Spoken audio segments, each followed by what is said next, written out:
Assalamualaikum warahmatullahi wabarakatuh. Perkenalkan, nama saya Gadis Citra Anjeli dari Prodi Keperawatan Pangkal Pinang tingkat 1. Di sini saya akan menyebutkan bagian-bagian beserta fungsi dari sistem muskuloskeletal. Di sini saya mempunyai 4 gambar, dan ini gambar pertama. Saya akan menyebutkan bagian-bagian dan beserta fungsinya. Yang pertama yaitu tulang tengkorak. Tulang tengkorak yang berfungsi sebagai untuk melindungi otak serta organ indera seperti mata serta telinga bagian dalam. Kemudian yaitu tulang punggung. Ini dia tulang punggung yang berfungsi sebagai melindungi saraf tulang belakang. Kemudian yaitu tulang dada. Tulang dada yang berfungsi sebagai melindungi organ dari cedera. Kemudian yaitu tulang rusuk yang berfungsi sebagai melindungi organ dalam bagian dada. Kemudian yaitu tulang punggung yang berfungsi sebagai melindungi saraf tulang belakang. Kemudian yaitu tulang panggul yang berfungsi sebagai penyangga organ di area perut.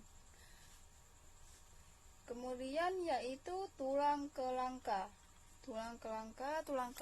yang berfungsi sebagai penanggung berat badan bagian atas ketika kita duduk atau berdiri. Kemudian yaitu tulang ekor. Tulang ekor yang berfungsi sebagai yang memberikan keseimbangan dan kestabilan ketika duduk. Kemudian yaitu tulang pubis. Tulang pubis yang berfungsi sebagai membantu memberikan dukungan untuk tulang punggung bagian bawah dan membantu gerakan kaki bagian atas. Kemudian yaitu tulang ischium. Tulang ischium ini yang berfungsi sebagai tulang yang menopang berat badan saat duduk. Kemudian yaitu tulang selangka yang berfungsi sebagai penganjal untuk menjauhkan anggota gerak atas dari bagian dada supaya lengan dapat bergerak leluasa. Kemudian yaitu tulang lengan atas ini yang berfungsi sebagai menjadi tempat melekatnya 13 otot dan ligamen yang menggerakkan tangan dan siku. Kemudian yaitu tulang hasta. Tulang hasta ini yang berfungsi sebagai untuk mendukung aktivitas tangan secara keseluruhan. Kemudian yaitu tulang radius yang berfungsi sebagai menjadi penyusun kerangka lengan bawah. Kemudian yaitu tulang pergelangan tangan yang berfungsi sebagai alat gerak tangan. Kemudian yaitu tulang telapak tangan yang berfungsi sebagai membentuk sebuah alat gerak. Kemudian yaitu tulang paha yang berfungsi sebagai untuk membentuk kaki bergerak dengan gerakan lurus dan menekuk. Kemudian yaitu tulang lutut ini yang berfungsi sebagai membungkus dan melindungi sendi lutut. Kemudian yaitu tulang betis ini yang berfungsi sebagai menopang berat tubuh, memberikan kekuatan pada otot saat bergerak. Kemudian yaitu tulang kering ini yang berfungsi sebagai penyambung bagian lutut dengan pergelangan kaki. Kemudian yaitu tulang pergelangan kaki ini yang berfungsi sebagai membantu untuk melangkah serta berjalan dengan cara rasa yang nyaman. Kemudian yaitu tulang metatarsa Kemudian yaitu tulang metatarsa. Tulang metatarsa ini yang berfungsi sebagai penahan bebas untuk di kaki saat berdiri atau berjalan.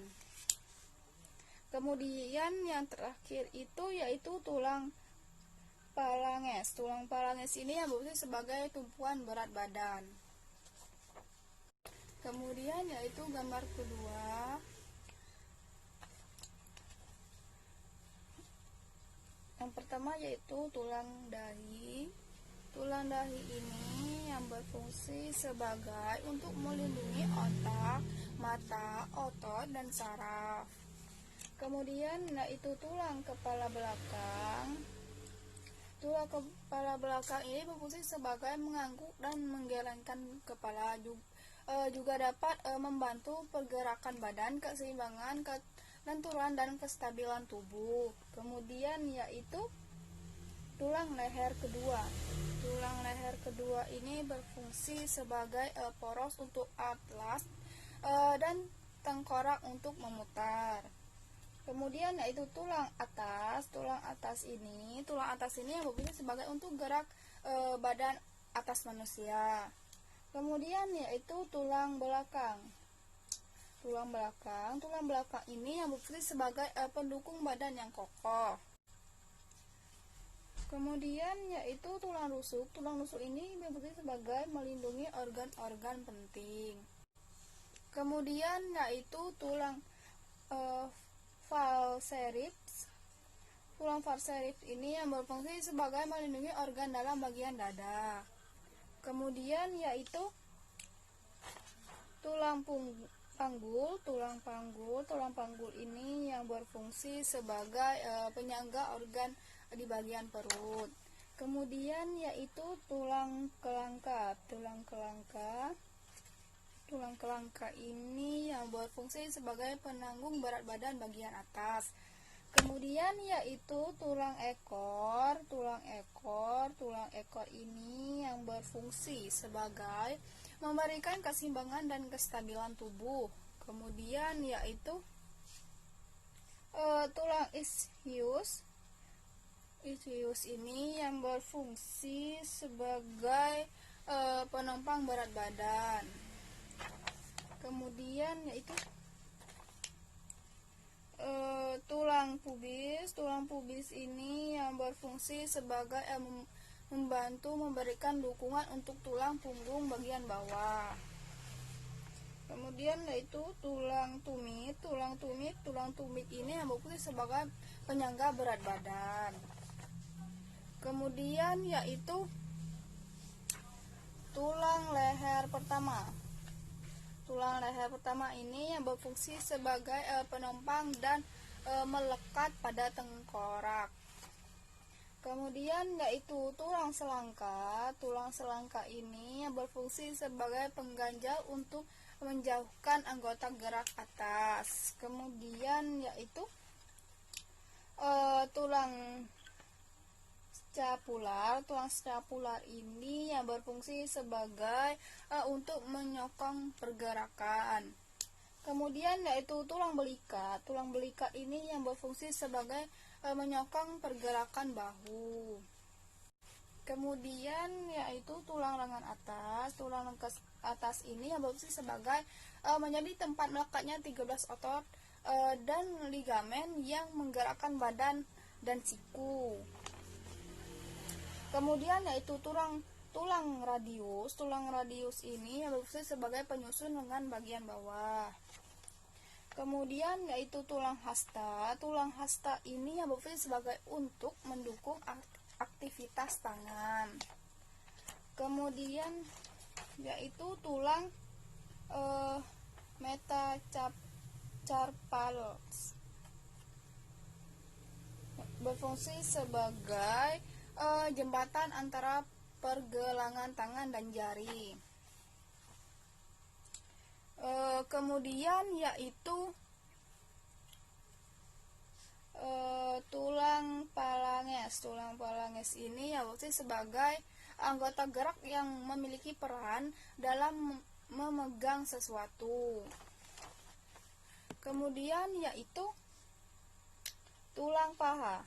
Tulang paha ini yang berfungsi sebagai untuk membantu kaki bergerak dengan gerakan lurus. Kemudian yaitu tulang lutut. Tulang lutut ini berfungsi sebagai membungkus dan melindungi sendi lutut. Kemudian yaitu tulang betis. Tulang betis ini yang berfungsi sebagai memberikan kekuatan pada otot saat bergerak. Kemudian yaitu tulang kering. Tulang kering ini yang berfungsi sebagai penyambung bagian lutut dengan pergerakan kaki. Dan yang terakhir yaitu tulang pergelangan kaki. Tulang pergelangan kaki ini yang berfungsi sebagai membantu untuk melangkah serta berjalan. Kemudian gambar ketiga. Pertama yaitu otot occipitalis. Otot occipitalis ini yang berfungsi sebagai untuk menggerakkan kembali kulit kepala. Kemudian yaitu otot triceps. Otot triceps ini yang berfungsi sebagai untuk meluruskan lengan di siku. Kemudian yaitu otot glomerulus maximus yang berfungsi sebagai meluruskan pinggul. Kemudian yaitu otot semitendinosus yang berfungsi sebagai untuk melenturkan lutut dan memanjangkan pinggul. Kemudian yaitu otot semimembranosus yang berfungsi sebagai membantu memperpanjang atau meluruskan sendi pinggul dan melenturkan sendi lutut. Kemudian yaitu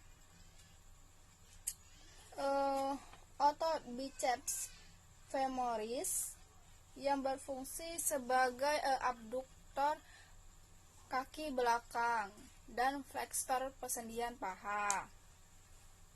Kemudian yaitu otot gastrocnemius yang berfungsi sebagai meregangkan pelaktar kaki pada sendi pergelangan kaki dan menggerakkan kaki pada sendi lutut. Kemudian itu otot soleus. Otot soleus ini berfungsi sebagai pelantar flektor yang kuat pada sendi pergelangan kaki. Kemudian yaitu otot trapezius. Otot trapezius ini yang berfungsi sebagai mengangkat aduksi dan depresi skapula. Kemudian yaitu otot deltoid. Otot deltoid ini yang berfungsi sebagai mencegah dislokasi kepala humerus saat seseorang membawa berat badan. Kemudian yaitu otot infrapinatus yang berfungsi sebagai untuk melakukan gerakan memutar pada bahu. Kemudian yaitu otot latissimus dorsi yang berfungsi sebagai membantu depresi lengan dengan teres mayor dan pectoralis mayor. Kemudian yaitu otot extensor carpi ulnaris yang berfungsi sebagai pergerakan pergelangan tangan. Kemudian yaitu otot gluteus medius yang berfungsi sebagai menjaga keselarasan panggul. Kemudian yaitu yang terakhir yaitu otot gracilis yang berfungsi sebagai flexor persendian paha. Kemudian gambar keempat. Pertama yaitu otot pranatalis. Otot pranatalis ini yang berfungsi sebagai untuk ekspresi wajah. Kemudian yaitu orbicularis oculi yang berfungsi sebagai menutup kelopak mata dan menggerakkan alis mata. Kemudian yaitu orbicularis oris yang berfungsi sebagai menutup bibir. Kemudian yaitu otot sternocleidomastoides mastoid yang berfungsi sebagai untuk memutar kepala ke sisi yang berlawanan atau secara miring. Kemudian yaitu otot trapezius. Otot trapezius ini yang berfungsi sebagai memperkuat bahu. Kemudian yaitu otot deltoid. Otot deltoid ini yang berfungsi sebagai mencegah dislokasi kepala humerus. Kemudian yaitu otot pectoralis major yang berfungsi sebagai membantu gerakan aduksi dan endorotasi tulang humerus. Kemudian yaitu otot bicep. Otot bicep ini yang berfungsi sebagai untuk melakukan gerakan menarik dan merentangkan siku. Kemudian yaitu otot obliquus externus abdominus yang berfungsi sebagai menekan perut. Kemudian yaitu otot brachioradius yang berfungsi sebagai melenturkan lengan di siku. Kemudian yaitu otot oblique yang berfungsi sebagai menekan dan menopang viscera abdominal. Kemudian yaitu otot sartorius. Otot sartorius yang berfungsi sebagai fleksi dan aduksi lutut. Kemudian yaitu otot vastus lataris yang berfungsi sebagai ekstensor persendian lutut. Nah, yang kemudian yaitu otot vastus medialis yang berfungsi sebagai ekstensor persendian lutut. Kemudian yang terakhir yaitu otot peroneus longus yang berfungsi sebagai melindungi telapak kaki. Baiklah, itulah penjelasan dari saya. Terima kasih. Wassalamualaikum warahmatullahi wabarakatuh.